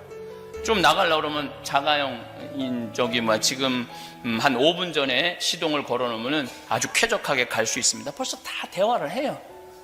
그럼 말하면 다 알아서 해요. 음악도 틀어주고 밥도 눌러주고 음식도 다 준비해주고, 이 기본적인 게 지금 되고 있어요. 지금 2017년밖에 안 되는데, 그럼 2040년이 가면은 어느 정도까지의 로봇가 나오냐면 섹스를 해줄 수 있는 로봇도 나와요. 섹스를 해줄 수 있는 로봇도 이미 미국에 개발이 돼 있어요. 있어요. 이미 돼 있어요. 그럼 뭐하러 그렇게 골치 아픈 여자랑 뭐 눈치 봐가면서 오늘 밤은 어떻게 한번 해볼 수 있을까 뭐 이래가면서 그래요. 안 그런 세상이 온다는 거예요. 그리고 대화 다 되고 문제 해결 다 해주는 로봇가 있으니까. 근데 이거는 문제도 아니에요. 뭐가 문제가 되느냐 하면은 로봇가 감정을 느끼기 시작하면은 신앙생활을 하고 싶어 해요. 감정을 느끼면 신앙생활을 당연히 하고 싶어 하죠. 로봇을 해도. 그래갖고 나한테 신부님 저 세례받고 싶습니다. 저 신앙생활하고 싶습니다. 그러면 제가 그 로봇을 세례를 줘야 돼 말아야 돼요? 주지 말아야 돼요? 그것도 아무 문제가 없어요. 나는 네가 로봇이기 때문에 세례 안 줄 거야? 그럼 얘가 상관없습니다. 우리끼리 세례 주는 로봇을 만들 겁니다. 그런 세상이 온다는 거예요. 그런 세상이. 그리고 그런 세상이 바로 코앞에 와 있고, 제가 막 나오기 전에 뭘 잠깐 자료를 봤는데 로봇끼리 서로 대화를 하고 토론을 하는 단계까지 올라갔대요. 자기가 가지고 있는 정보를 가지고. 세상은 총알같이 변하고 있는 거예요. 근데 지금 70대, 80대, 90대 되신 분들은 그거를 따라갈 수가 없어요. 도저히 이게 안 되는 거야. 문화 자체가 따라갈 수는 없고, 이 세상에선 살고 있고, 그 뭐 얘기는 해야 되는데 아는 건 1960년대 70년대 정보밖에 없고. 그래서 공부를 해야 된다는 얘기예요. 어쨌든 공부를 하셔야 돼. 공부를 하지 않으면은 그냥 공자님이 73살까지 사시다 돌아가셨는데, 공자님은 엄마가 14살, 아버지가 79살에 공자님이 나요. 공자님 아버지 빨리 죽어요. 그리고 너무너무 가난했어요. 맨 막내로 태어났기 때문에 너무 가난해갖고 똥찌기도 지고 그랬던 사람인데, 인류의 최고의 스승이 됐는데 뭐라고 그랬냐면, 나는 끝까지 묵기를 주저하지 않았다. 끝까지. 아침에 도를 들으면 저녁에 죽어도 좋다라고 말할 정도로 끝까지 배우기를 멈추지 않았다는 거예요. 그래서 미국에 오신, 특히 내 강의를 듣는 대부분의 청중들이 내 주 고객층이 6, 7, 8, 90대예요.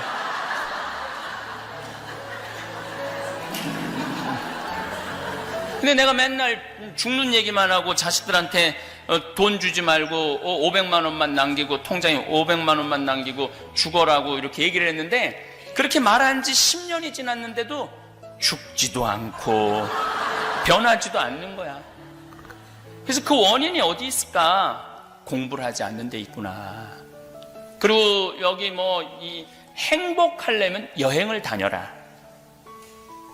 소크라테스, 공자, 심지어 석가모니, 예수님, 사회심리학자, 철학자, 모든 사람들의 최종적인 결론은 인생에 와서 행복하려고 그러면 여행을 다니라는 거예요. 왜 여행을 다녀야 되냐면, 죽을 때 기억나는 건 여행 간 것밖에 생각이 안 난대요. 근데 30살서부터 60살까지 죽어라고 일만 하면은 죽을 때 그런데요. 내가 이 세상에 일하려고 왔나? 그리고 죽는데요. 근데 뭔가 좀 시간을 쪼개서 억지로 힘들지만 시간을 만들어서 어디 여행을 갔다 오고 하나 더 나가면 나누라는 거예요. 하나 더 나가면은 더 높은 행복을 누리려면 나누면 된다는 거예요. 제가 이재용 회장 얘기를 하면, 이재용 회장이 지금 재산이 15조예요. 재산이. 근데 세금을 15조를 형성하는 동안 세금을 얼마를 냈느냐면 1,500억도 내지 않고 150억도 내지 않았어요. 그러니까 아무리 이재용 회장가 부자라도 우리 대한민국 국민하고는 아무 상관없는 사람이야. 아무 상관없는 사람이야. 돈이 아무리 많으면 뭐예요? 세금 한 푼을 안 내고 그렇게 150억도 아직 안 냈대요, 세금을. 그러니까 그런 사람은 높은 차원의 행복을 누릴 수가 없다는 거예요. 워렌 버핏하고 빌 게이츠 이 미국의 기업가가 만들어서 조성한 거는 1,000억 달러예요. 1,000억 달러. 100조. 한국 돈으로 100조를 둘이 만들어 놓은 거예요. 그러니까 행복의 크기가 다른 거죠. 왜 미국이 어쨌거나 1등 국가라고 얘기를 하겠어요? 나누는 차원 높은 게 있는 거죠. 그 나누는 건 좀 있는 사람이 나눈다고 하더라도 평범한 우리들은 인생을 돌아볼 때는 뭐가 있어야 되냐면 추억이 있어야 돼. 추억. 만약에 추억이 없는 삶은 그건 삶이 아닌 거예요. 그래, 그때 나이아가라 폭포를 갔다 왔지, 이과수 폭포를 갔다 왔지, 우리 애들하고 여름에 캠핑을 갔다 왔지, 이거 생각나지 다른 건 생각나는 게 아니라는 거예요. 그래서 여러분들 행복하려고 그러면 여행을 떠나세요.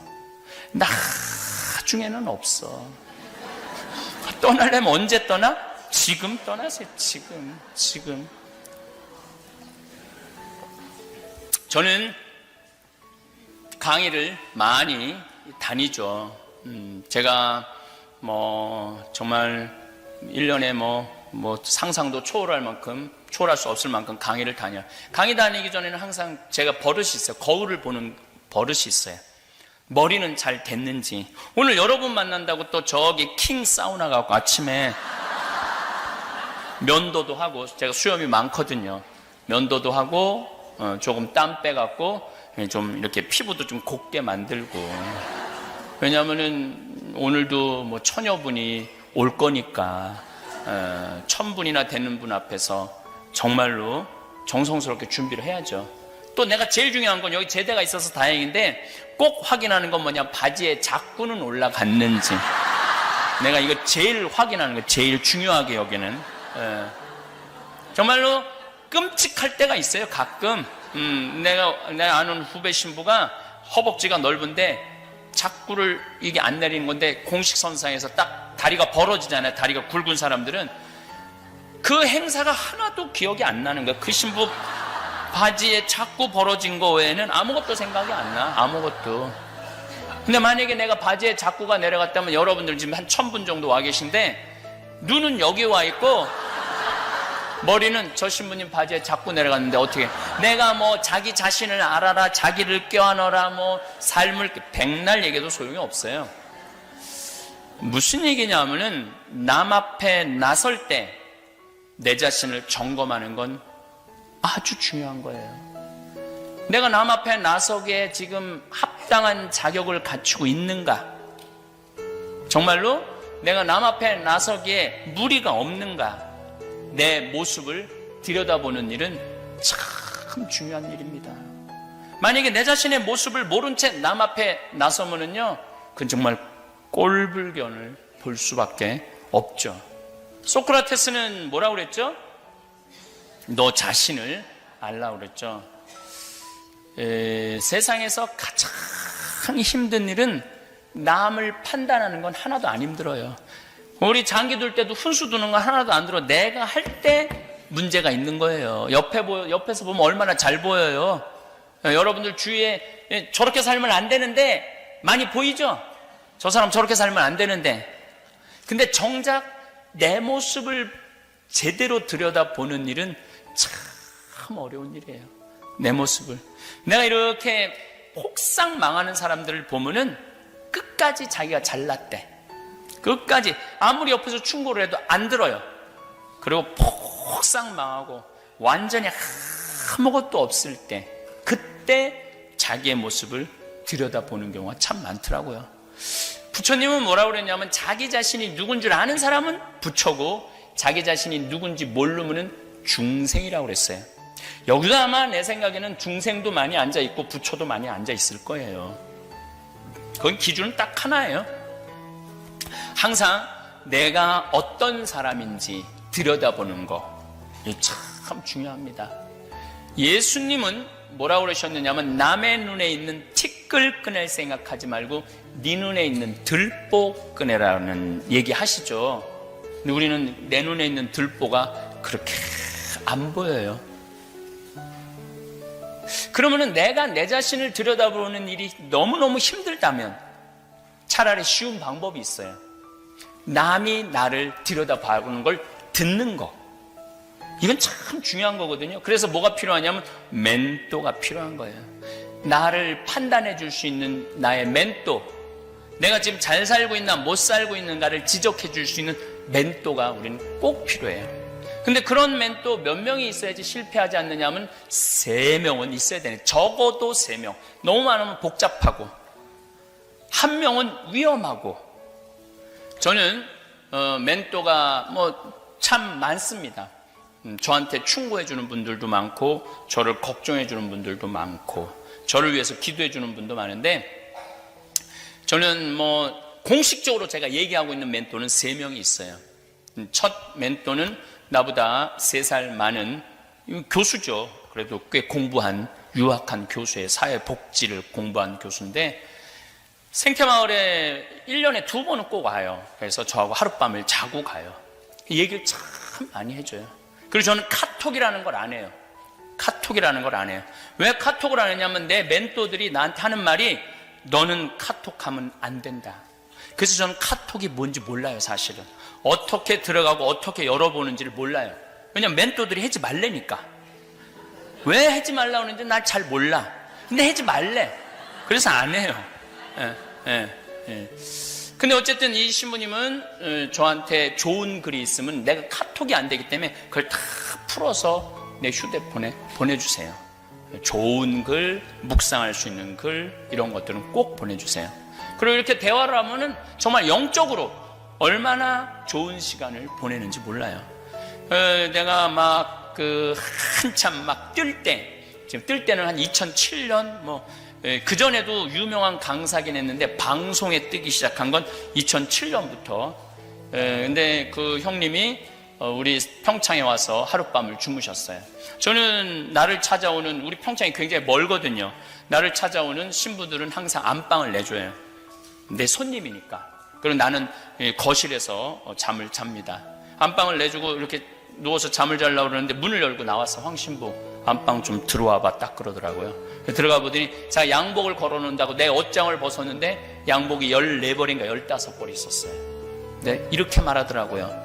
예수님은 옷을 한 벌만 입고 다니라고 그랬는데 왜 너는 14벌이나 양복이 있어야 되느냐. 네가 이제 유명해졌다고 건방지고 네가 가지고 있는 게 너무 많구나, 딱 지적을 해주더라고요. 봄, 여름, 가을, 겨울 4벌이면 되지, 이렇게 많은 양복이 너한테 왜 필요하느냐고. 근데 전 너무너무 부끄러웠어요. 내 멘토가 그런 걸 지적해 줄 때. 그래서 그 양복 다 나눠줬어요. 내 몸에 맞는 사람 찾아서 나눠주느냐고 정말 힘들었어요. 내가 원래 몸이 너무 작아갖고 입으면 다 안 들어가. 그래갖고 좀 허리 같은 거 늘려서도 다 해서 다 우리 직원들, 주위에 있는 우리 직원들 거의 다 나눠줬죠. 늘려서.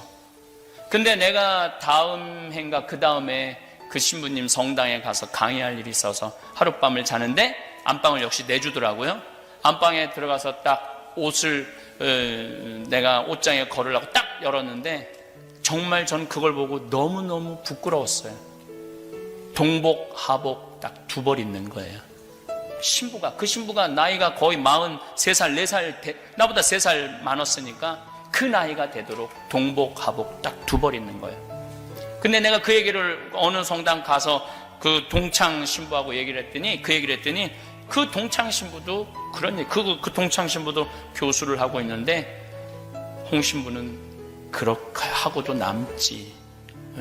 그러니까 나의 멘토는 그냥 말만 하는 멘토가 아니라 그렇게 사는 멘토예요. 사는 멘토. 또한 멘토는 나하고 굉장히 정말로 친한 멘토인데 이 신부님은 굉장히 철학적이에요. 첫 번째 멘토는 신앙적이었다면 이 신부님은 철학적이에요. 이분이 요즘 나하고 하는 얘기는 50살 먹은 신부들은 대부분이 정신병에 들어있을 확률이 많다는 거예요.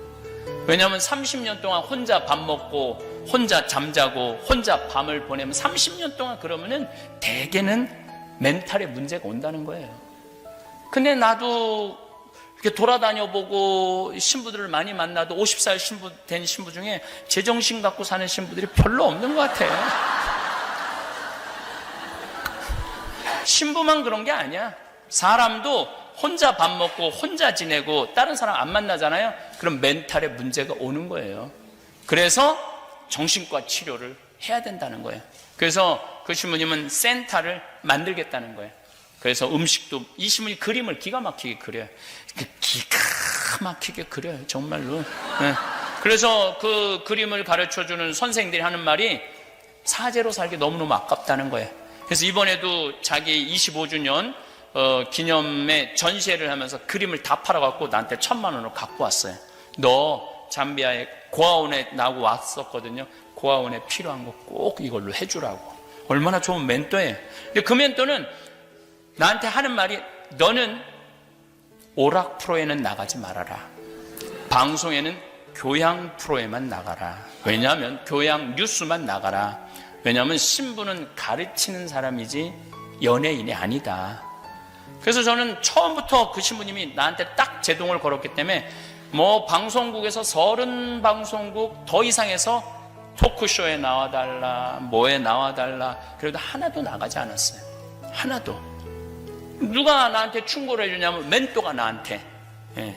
근데 제가 아침마당에 5번 나가면서 PD들이, 신부님, 우리 이 PD 작가들이 신부님을 얼마나 좋아하는 줄 아느냐고. 나는 잘 모른다고. 신부님 보면은 충분히 오락 프로에 나가갖고 할 수 있는 자질이 많다는 거예요. 네. 그런데도 안 나가시고 교양 프로하고 뉴스 프로에만 나오시고, 어떻게, 나 멘토가 나가지 말라고 그래서 안 나간다. 너무너무 좋은 멘토들이 있죠. 제가 곁길로 안 나갈 수 있도록 옆에서 충고해주고 붙잡아주는 멘토들이죠. 또 한 멘토는 나보다 7살 많은 신부인데, 정말로 이 신부님은 아침부터 저녁까지 하루 종일 같이 있는데도, 그 수많은 말을 하는데도 단 한마디도 유익한 말을 하지 않는 신부예요. 제가 정말 그런 얘기를 해요. 어떻게 하루 종일 같이 있는데도 신앙적인 얘기도 안 하고 철학적인 얘기도 안 하고 어쩌면 이렇게 유익한 말을 단 한마디도 하지 않느냐고. 나이만 먹었지 뭐 아는 게 뭐가 있느냐고. 그런데 중요한 건 아침부터 저녁까지 같이 있어도 지루하지 않은 거예요. 너무너무 즐겁고 너무너무 행복하고.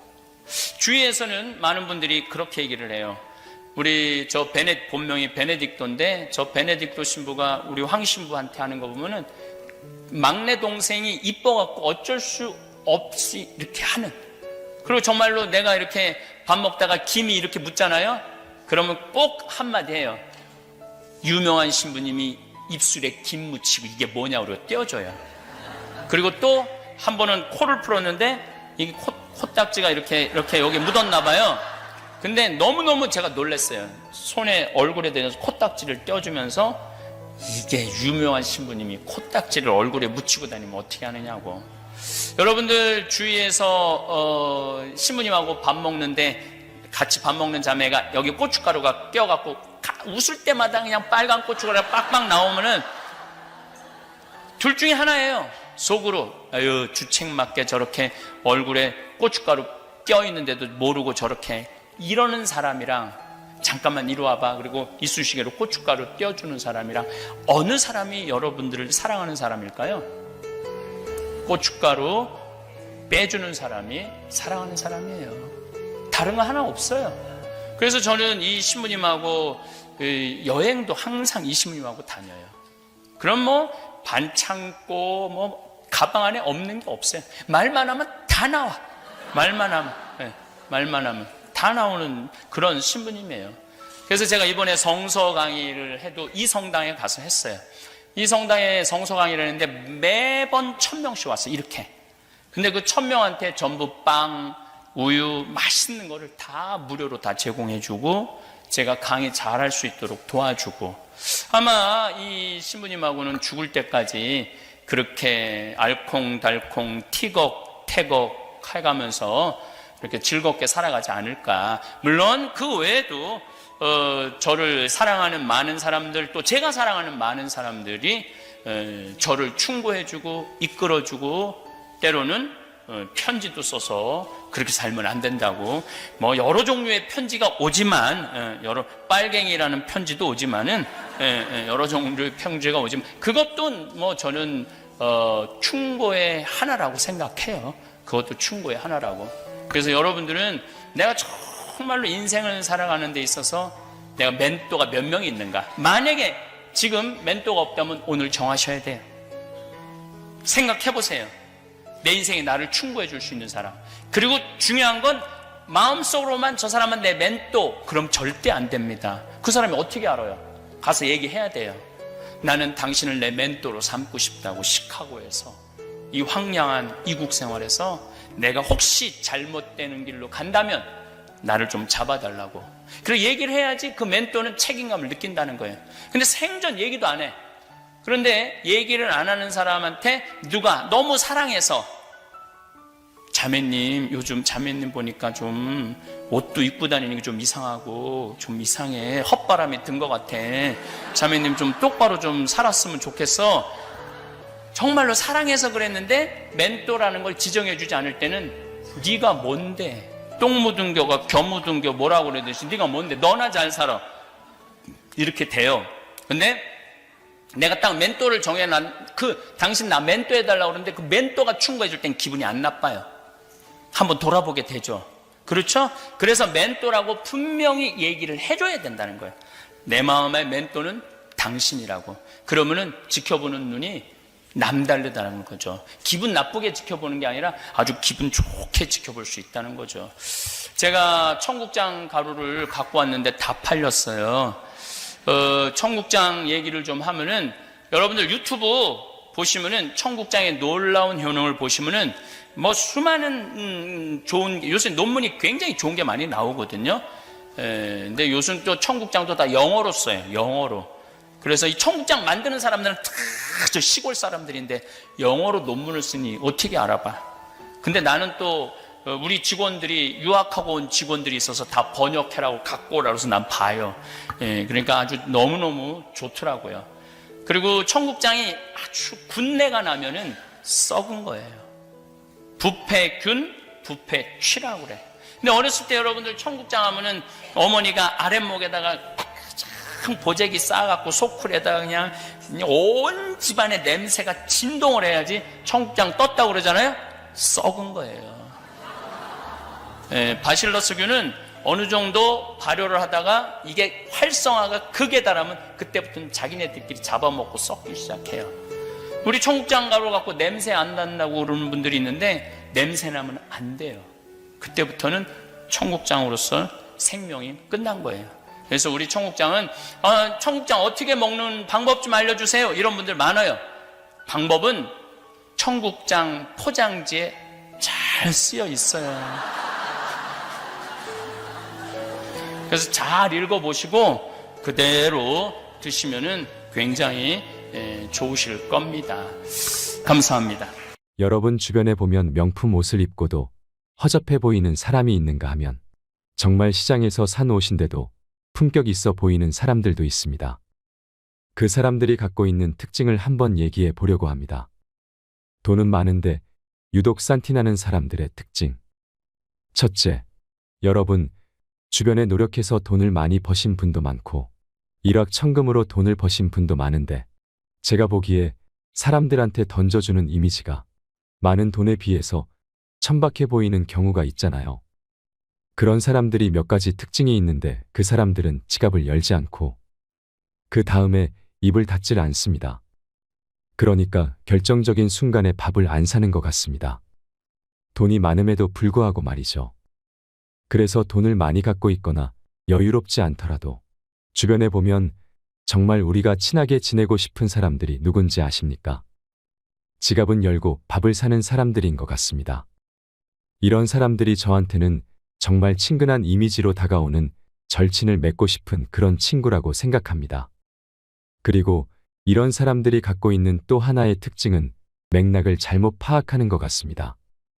자기가 이 상황에서 내가 주연인지 조연인지를 판단해야 되는데 어떤 사람들은 예를 들면 찬조 강연을 왔는데 자기가 주연인 것처럼 15분 강의를 하라고 그랬더니 45분 강의하는 사람도 있고요. 3분 스피치하라 그랬더니 30분 스피치하는 사람이 있습니다. 그래서 남의 소중한 시간을 뺏는 것도 모르고 자기가 조연인데 주연인 것처럼 행세하는 사람. 이런 사람들이 저는 굉장히 천박해 보이지 않을까 합니다. 가진 게 많고 돈뿐만 아니라 지식도 많은 사람도 마찬가지입니다. 이럴수록 겸손해야 된다고 생각합니다. 저는 우리가 왼손과 오른손 다음에 가장 중요한 손이 뭐라고 생각하냐면 저는 겸손이라고 생각합니다. 그래서 경지에 올라간 사람, 높이 올라간 사람일수록 자세를 낮추고 내가 이렇게 올라간 것은 다 덕분에 올라간 것이고 내가 이렇게 많이 돈을 번 것도 덕분에 번 것이니까 나한테 이렇게 돈을 많이 벌 수 있도록 성공에 이르는 길에 도와준 사람한테 이제 갖고 있는 자산, 지식이든 돈이든 이렇게 남들한테 베풀어 주려고 기꺼이 시간과 노력을 투자하는 사람. 이런 사람들이 저한테는 소중한 사람이라고 생각합니다. 가진 것 없어도 귀티나는 사람들의 공통점 3가지. 주변에 보면 명품 옷을 입고도 허접해 보이는 사람과 정말 시장에서 산 옷인데도 귀티가 나고 품격 있어 보이는 사람들이 있는데요. 그들이 쓰는 언어를 보면 참 다릅니다. 품격 있는 분들은 정말 언어에 격이 담겨 있습니다. 그래서 언격이 인격을 결정한다고도 하지요. 뭔가 어렵고 난해한 언어를 쓰는 게 아니라 일상 사람들이 쓰고 있는 언어임에도 불구하고 굉장히 거기에다가 직접 겪어본 체험적 철학이 체중이 실린 언어를 사용합니다. 그래서 그 사람의 언어를 들어보면 언어가 살갗을 파고들어서 사람들에게 감동을 주고 깊은 여운을 선사합니다. 저런 말씀을 저렇게 하는구나 이런 느낌을 또 받게 되잖아요. 그리고 이렇게 외모를 봐도 화장을 짙게 안 하고도 자신이 살아온 인생이 정말 멋지게 보이는 사람들이 있습니다. 표현할 순 없지만 우리가 다 같이 이렇게 느낌만 봐도 와, 저 사람하고는 내가 정말 한번 사귀고 싶다. 한번 말 걸어보고 싶다. 기회가 되면 밥을 한번 꼭 먹어보고 싶다. 이런 느낌이 드는 사람들이 저는 정말 품격 있게 사는 사람들이라고 생각합니다. 이것만 해도 절반은 간다. 귀티나는 노후의 일원칙. 나이가 들수록 우리가 몸이 중요하고 건강관리를 잘해야 된다는 건 상식으로 알고 있으면서 많은 사람들이 실천을 잘 안 합니다. 한번 우리가 50대 후반의 여행을 떠났다고 생각해 봅시다. 한 사람은 호텔에 앉아서 있는 연골이 부실해서 다른 사람들이 걸어다니는 모습을 호텔 창문에서 관망하는 사람이 있고요. 반면에 건강 관리를 잘한 사람들은 바깥에 나가서 예를 들어 크로아티아의 해변 절벽 카페에 앉아서 해 넘어가는 일몰 장면도 감상하고 산책도 하면서 걸어 다닐 것입니다. 다 좋은데 왜 건강 관리가 나이 들어서 절대적으로 필요하다고 생각하냐면 건강 관리를 차선책으로 하고 목표 달성을 하면서 돈을 엄청나게 벌었는데 자신이 번 돈의 절반 이상을 병원비로 쓰는 사람들이 주변에 몇 명 있습니다. 그러니까 돈 버는데 성공했지만 앞만 보고 달리느라 자신의 몸을 관리하지 않은 겁니다. 그래서 밥은 먹었는데 밥 먹듯이 운동을 안 하고 건강 관리를 안 한 사람들이 노후에 맞이하는 치명적인 폐해나 역기능은 갖고 있는 자산은 엄청나게 많은데 체력이 안 되고 몸이 안 돼서 병원에 누워있는 사람들이 있는 것 같습니다. 나이가 들수록 근육량이 필요하다고 하잖아요. 나이가 들수록 근육이 굉장히 빠져나가는 현상을 전문 용어로 근감소증이라고 하더라고요. 그래서 지금 여러분 종아리를 한번 테스트해 보세요. 내 두 손으로 종아리를 잡았을 때 종아리가 이렇게 딱 잡혀서 손가락이 딱 마주치면 그건 정상인데 손가락이 종아리를 잡았는데 남아돌면 정말 근육이 엄청나게 빠져나간 거고요. 그런데 손가락이 닿이지 않는 이런 현상들, 이런 사람들은 근육 관리를 잘한 사람들이거든요.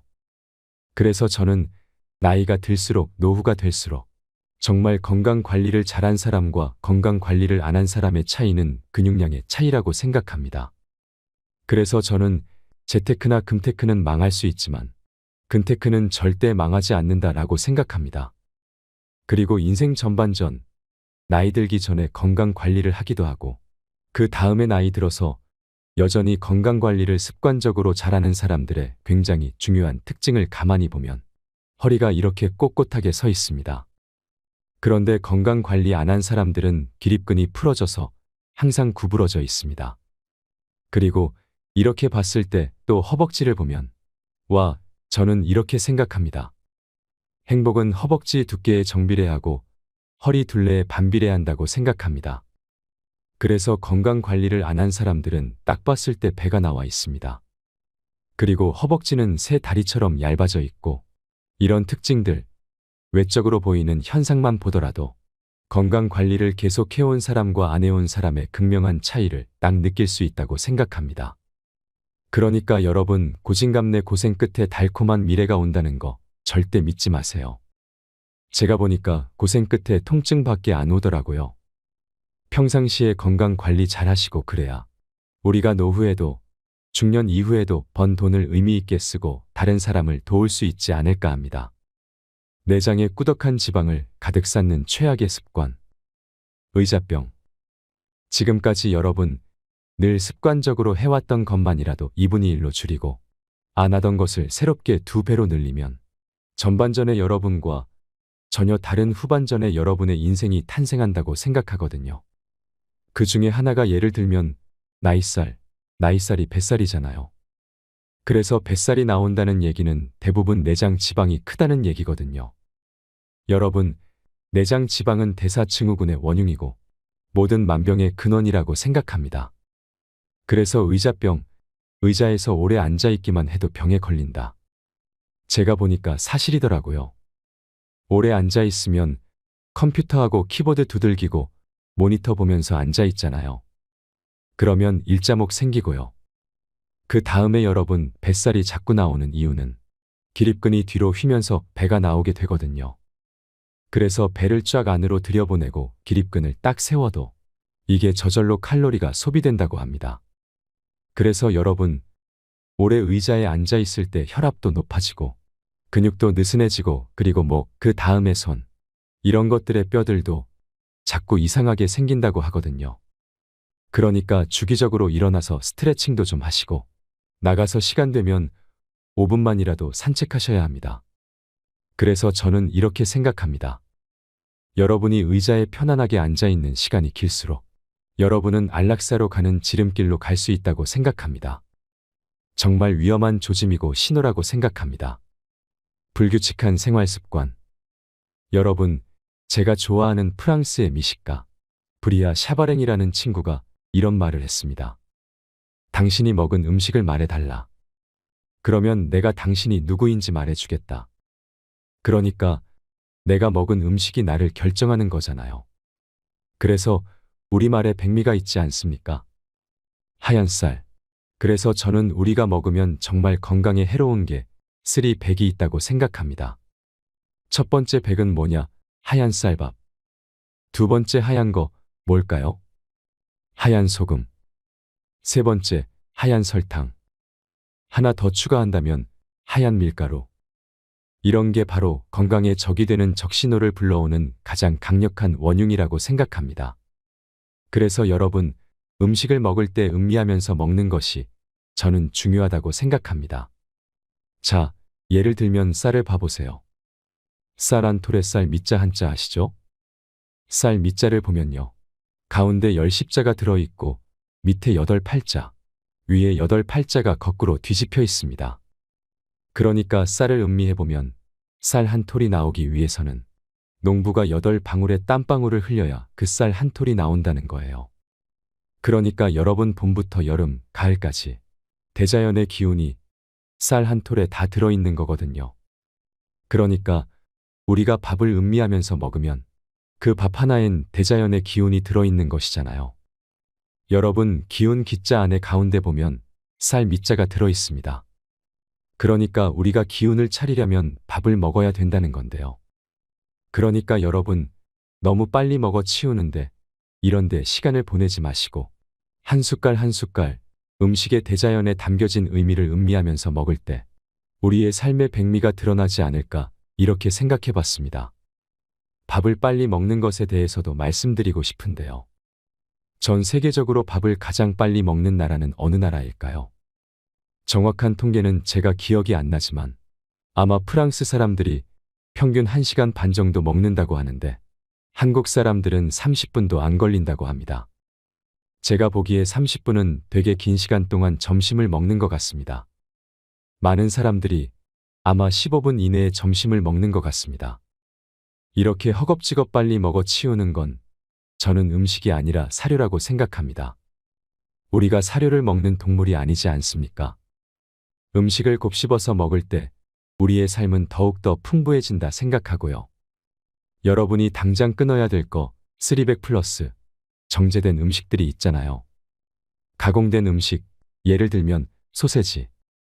그 다음에 패스트푸드. 정말 빠르게 먹어서 치우는 이런 음식들. 정말 빨리 끊어야 된다고 생각합니다. 저는 운동하는 사람이라서요. 단백질 중심으로 저탄수화물 고단백질로 먹거든요. 그래서 저는 탄수화물을 안 먹으면 안 되지만 가급적 줄이면 건강에 좋다고 생각하고 있습니다. 그리고 음식을 천천히 곱씹어서 먹는 것. 그래서 많이 씹으면 씹을수록 그 음식 속에 침이 스며 들어가 가지고 위로 내려가서 소화를 시키는데도 도움이 된다고 하거든요. 그러니까 우리가 밥이라도 조금만 천천히 먹으면 좋겠습니다. 여러분이 얼마나 행복한지는 아침 먹는 시간에 정비례한다. 이런 말도 있습니다. 아침, 우리가 허겁지겁 먹거나 안 먹고 가거나 그렇잖아요. 그런데 정말 아침을 여유롭게 먹는 사람들, 이런 사람들은 하루를 여유롭게 보내는 사람이고 인생 전반을 행복하게 보내는 사람이라고 생각합니다. 그래서 뱃살은 절반으로 줄이고 익살이나 넉살은 2배로 늘리고 그러면 뱃살 줄이는 방법은 간단합니다. 음식 조절하고 운동을 하시면 돼요. 유산소 운동. 그러면 익살이 넉살을 늘리는 방법은 뭔가요? 첫 번째로 기대를 망가뜨리면 됩니다. 예를 들면 이런 거예요. 사과 10개 중에서 3개 먹으면 몇 개 남습니까? 그러면 7개요. 그러면 사람들이 웃을까요? 안 웃을까요? 안 웃습니다. 그런데 어떤 학생이 손들고 3개 남는다는 거예요. 왜냐면 먹는 게 남은 거니까. 그럼 사람들이 폭소를 터뜨립니다. 기대했던 답은 7인데 전혀 뜻밖의 3이라는 답을 썼죠. 이게 바로 기대를 망가뜨리는 거거든요. 그 다음에 또 하나는요. 언어의 변주입니다. 대부분의 유머는 언어의 변주입니다. 예를 들면 완벽한 때를 기다리다 몸의 때만 낍니다. 재밌지 않습니까? 자, 이런 식으로 언어의 변주를 여러분이 조금만 노력하시면 나이 들어서도 뱃살은 쫙 줄어들면서 익살이 늘어나면 저는 여러분 행복이 2배로 늘어날 수 있다고 생각합니다. 가진 것 없어도 남 부러울 만큼 귀티나게 사는 방법. 거품을 버려라. 예를 들면 저는 모대학교 누구 교수입니다. 자, 그러면 제 이름 앞에 모대학교가 붙어 있죠. 그 다음에 제 이름 뒤에 교수가 붙어 있죠. 그러면 거품을 떼내라는 얘기는 뭐냐면요. 제 이름 앞에 대학교를 한번 떼버리는 거예요. 그 다음에 제 이름 뒤에 있는 교수를 떼버리고 그러면 뭐만 남을까요? 제 이름 석자만 남습니다. 그러니까 거품을 걷어낸다는 건 자기 이름 석자로 버티는데 장애가 되는 형용사들을 다 떼내버리는 거를 저는 거품을 걷어내는 거라고 생각합니다. 그리고 이름 석자로 딱 남아있을 때 그 이름 석자로 버텨서 밖에 나가서 뭔가 경쟁력을 발휘하는 힘. 저는 이걸 나력이라고 합니다. 자, 그러면 우리가 이름 석자로 기품 있게 살려면 저는 이렇게 생각합니다. 일상에서 작은 신비를 한번 발견해 보세요. 제가 좋아하는 지상의 양식을 쓴 앙드레치드가 이런 말을 남겼습니다. 자두 하나를 보고도 감탄하는 사람이 시인이라는 것입니다. 근데 우리는 자두를 보면 아, 먹고 싶네. 이렇게 생각하잖아요. 그러니까 우리가 일상에서 만나는 모든 신비들, 작은 사물에서 얻을 수 있는 경이로운 기적들, 이런 것들 속에서도 우리가 감탄사를 연발하고 감동하고 이런 게 저는 기품 있게 살 수 있는 한 가지 방법이 아닐까 이런 생각을 해봤습니다. 품위 있게 말해라. 똑같은 말을 해도 상처를 주는 사람 있잖아요. 삼성카드 광고 중 이런 말이 있습니다. 카드는 긁어도 마음을 긁지 마라. 제가 보기에 우리 주변에 마음에 상처를 주는 사람들이 굉장히 많은 것 같습니다. 저는 첫 번째, 마음에 상처를 주고 마음을 긁어서 아픈 흔적을 남기는 사람. 이런 사람들이 정말 우리가 피해야 할 첫 번째 사람이라고 생각합니다. 그리고 정말 우리 주변에서 똑같은 말인데도 기분 나쁘게 말하는 사람을 경험해 본 적이 있거든요. 제 제자하고 같이 쓴 논문을 표절한 석사과정 학생을 발견했는데요. 그지도 교수를 찾아가서 전화를 했습니다. 그래서 이러이러해서 이렇게 전화를 드렸다 그랬더니 답이 안 옵니다. 그래서 제가 다시 전화를 드렸더니 다음부터는 자기 제자 전화번호를 알려줄 테니까 자기 제자한테 전화를 하라는 겁니다. 그가 그 순간 어떻게 느껴졌냐면 자기 책임을 회피하고 제자한테 전가를 하는 사람. 그러니까 저는 말을 정말 기분 나쁘게 하는 사람들 중에 하나가 자기가 분명히 책임을 져야 되는데도 불구하고 책임을 안 지고 책임을 상대방한테 전가하거나 이런 사람들. 정말 이런 사람들을 우리가 말을 통해 상처를 주는 대표적인 사람이라고 생각합니다. 그리고 말을 할 때 다른 사람들한테 기분 나쁘게 하는 사람들 중에 하나는 뭔가 문제가 발생했는데 그 문제의 원인을 항상 자기 자신에서 찾지 않고 바깥에서 찾는 사람들이 있습니다. 그러니까 이게 뭐 때문에 안 됐다는 겁니다. 예를 들면 창문하고 거울이 있는데요. 뭐가 잘못되면 창문을 바라보고 저 바깥에 있는 저 환경이 나빠가지고 바깥에 저 조직에서 일하는 사람들이 잘못 일해서 내가 이 모양이 된 것 같다 하면서 그래서 자기 잘못을 자책하지 않고 질책을 중심으로 하는 사람들. 이런 사람들이 저는 정말 별로라고 느껴집니다. 그런데 우리가 다른 사람의 말을 들어봤을 때 나한테 기분 좋게 하는 사람들은요. 우선 잘못을 스스로 인정을 하는 거예요. 일단 인정을 하고 자책을 중심으로. 그래서 창문과 거울을 이렇게 보는 거예요. 이런 사람들은 자기가 뭔가 잘못됐다 그러면 창문을 보지 않고 거울을 봅니다. 아, 맞아. 내가 이렇게 잘못해가지고 이런 잘못이 일어난 것 같아. 그리고 뭔가 잘 될 때는 거꾸로 바깥을 내다보면서 환경이 저렇게 도와준 덕분에 저 바깥에서 저 직원들이 열심히 일해서 내가 이렇게 잘 된 거야. 이런 사람들이 저는 우리를 기분 좋게 만들어주는 사람이라고 생각합니다. 기분 나쁘게 말하는 사람들은요. 반응보다는 대응식으로 말을 하려고 합니다. 예를 들면 이렇게 말을 하는 거예요. 한 직원이 늦게 왔을 때, 야, 너는 맨날 출근 시간도 못 지키냐? 시계도 없냐? 너 어느 학교에 나왔냐? 이렇게 물어보잖아요. 이게 대응을 하는 식으로 말을 하는 거거든요. 근데 반응하는 사람이 있습니다. 너 요새 무슨 일이 있나 보구나. 그랬구나. 그럴 수도 있겠지. 이렇게 그 사람들이 늦었던 사연과 배경을 짐작해서 그 사람 입장에서 마음을 헤아리고 이렇게 말을 하는 거하고 그냥 상대방이 기분 나쁘게 맨날 너는 지각 전문가냐? 뭐 이렇게 얘기하는 사람 있잖아요. 그러면 기분이 나쁩니다. 그렇게 바로 대응해서 말하지 말고 그 사람의 입장이 돼서 역지사지로 헤아려보고 그 사람의 마음을 어루만져주는 이런 말을 하면 그 사람도 스스로 반성하고 다음부터는 저는 지각을 안 할 거라고 생각합니다. 질투심을 버려라. 여러분, 영화 아마데우스에 보면 살리에르는 친구가 나옵니다. 모차르트의 특별한 연주 재능을 계속 질투를 합니다.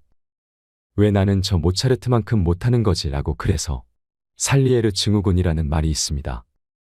그러니까 다른 사람하고 내가 비교를 한 다음에 왜 나는 저 사람과 똑같은 재능을 갖고 있지 않는지. 그래서 이 사람은 질문을 바깥으로 던집니다. 그래서 왜 이 모양 이 꼴인 거야? 문제의 원인을 항상 안에서 찾지 않고 바깥에서 찾습니다. 그런데 뭔가 질투를 하는 사람이 아니라 정말 자기 발전을 이루려고 하는 사람들은 바깥에 질문을 던지지 않고 안으로 질문을 던집니다. 자문을 합니다. 학습자의 질문을 던지려고 하죠. 그래서 어떤 문제가 발생해도 때문에가 아니라 이미 문제가 발생했으니까 기정사실 아니겠어. 엎질러진 물인데 이걸 어떻게 담을 수는 없잖아. 그러면 내가 이 상황에서 최선을 다하는 방법은 뭘까? 이런 식으로 생각을 해본다는 겁니다. 그래서 자문하고 학습자형 질문을 던져서 주어진 상황을 돌파할 수 있는 새로운 대안을 모색하는 이런 질문을 던지면 스스로 자기를 발전시킬 수 있는 가능성을 키워나갈 수 있습니다. 하지만 질투심에 불타는 사람들은 항상 질문을 바깥으로 던져놓고 자기 스스로 잘못을 찾지 않고 상대방과 비교하면서 왜 나는 이 모양 이 꼴이지? 누가 이런 문제를 발생시킨 거야 하기 때문에 이런 사람들은 사람과 계속 싸우게 됩니다. 그런데 질문을 스스로에게 던지는 사람들은 사람과 싸우지 않고 문제와 싸웁니다. 그래서 문제를 일으키는 사람과 싸우면 싸울수록 문제는 해결되지 않고 심리적인 패배감만 듭니다. 그런데 문제와 싸우는 사람들은 때가 되면 문제를 해결할 수 있는 대안이 떠오르게 됩니다. 여러분, 문제를 영어로 프라블럼이라고 하는데요. 이걸 다시 말하면 풀어보렴이라는 뜻이랍니다. 인생 후반전, 제2의 인생을 시작할 수 있는 5가지 방법. 인생 후반전에 인생의 반전을 일으키는 사람들이 있는데요.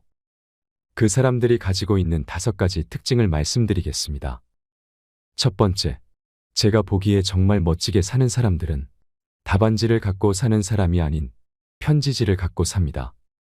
답안지를 가지고 사는 사람들은 이 세상에 하나밖에 없는 정답을 찾아서 쓰려고 하지만 편지지를 갖고 있는 사람들은 주어진 상황에 따라서 정답이 바뀌는 해답을 자기 마음대로 멋지게 쓰는 종이 편지지를 갖고 다닙니다. 둘째로, 이들은 원심력이 아닌 구심력을 중심으로 살아갑니다. 원심력은 세상이 원하는 것, 그래서 이 사람들은 주어가 그들입니다. 누가 그렇다 하더라. S대학에 가면 좋다고 한다더라. 이렇게 자기가 없는 사람들이 바로 원심력으로 살아가는 사람들입니다. 그런데 제가 보기에 정말 멋진 사람들은 어떻게 살아가냐면 자기가 무게중심입니다. 이걸 구심력이라고 하고요. 주어가 나입니다. 그래서 내가 좋아하고 내가 선호하는 것, 이런 걸 중심으로 살아가더라고요. 그리고 세 번째는 정말 멋진 사람들은 단순 미래가 아니라 의지 미래로 살아갑니다. 단순 미래는 시간이 지나가면 그냥 오는 시대입니다. 이런 사람들이 보내는 시간관을 저는 크로노스라고 합니다. 크로노스는 물리적으로 흘러가는 시간입니다. 그런데 정말 멋지게 사는 사람들은 내가 원하는 방향으로 의지로 세상을 바꾸려고 하는 이런 사람들은 크로노스의 시간이 아니라 카이로스의 시간입니다. 똑같은 시간인데 정말 자기가 그 주어진 시간에 어떤 의미를 부여해서 심리적이고 주관적인 시간을 보내는 것입니다. 네 번째는 제가 좋아하는 롤랑 바르트라는 이태리 철학자가 있는데요. 이분이 스튜디움이라는 단어를 썼습니다. 그림을 딱 봤을 때 틀에 박힌 방식으로 나에게 자극이 오는 것을 스튜디움이라고 합니다. 그런데 정말 멋진 사람들은 똑같은 사물을 보더라도 이전과 다른 낯선 자극을 받기를 원합니다. 그래서 낯선 환경에 마주쳤을 때 정말 색다른 마주침이 오는 이런 것을 푼크툼이라 그럽니다. 푼크툼은 나도 모르는 사이에 어떤 이미지나 메시지가 뇌에 딱 들어와서 깊은 흔적을 남기는 거라고 합니다. 이런 깊은 상처가 우리의 삶의 생채기가 돼서 새로운 삶을 만들어 나가는 이런 사람들이 저는 멋진 사람들이라고 생각합니다. 다섯 번째는 정말 멋진 사람들은 빠듯하게 살지 않고 뿌듯하게 살아갑니다. 빠듯하게 사는 사람들은 속도, 효율, 성과 이런 걸 중시하는데 뭔가 목표를 달성했는데 허전하고 허무감이 들지 않습니까? 그래서 정말 목표를 달성하는 것도 중요하지만 목표를 달성하는 과정에서 자기가 느끼는 성취감, 의미 이런 것들을 소중히 여기고 뿌듯하게 살아갑니다. 그래서 빠듯하게 살아가는 사람들은 스케일이 크고 총론 중심으로 살아가는데 뿌듯하게 살아가는 사람들은 일상의 작은 사소한 것에서 행복을 느끼고 구체적인 강론을 중심으로 살아간다는 차이가 있습니다. 여러분, 가진 돈과 상관없이 귀티나게 사는 비결을 아셨나요? 여러분의 품위 있는 인생, 행복한 노년을 응원하겠습니다. 이상으로 책틀맨이었습니다. 지혜를 쌓는 당신의 오늘이 아름답습니다. 더 좋은 영상으로 찾아뵙겠습니다.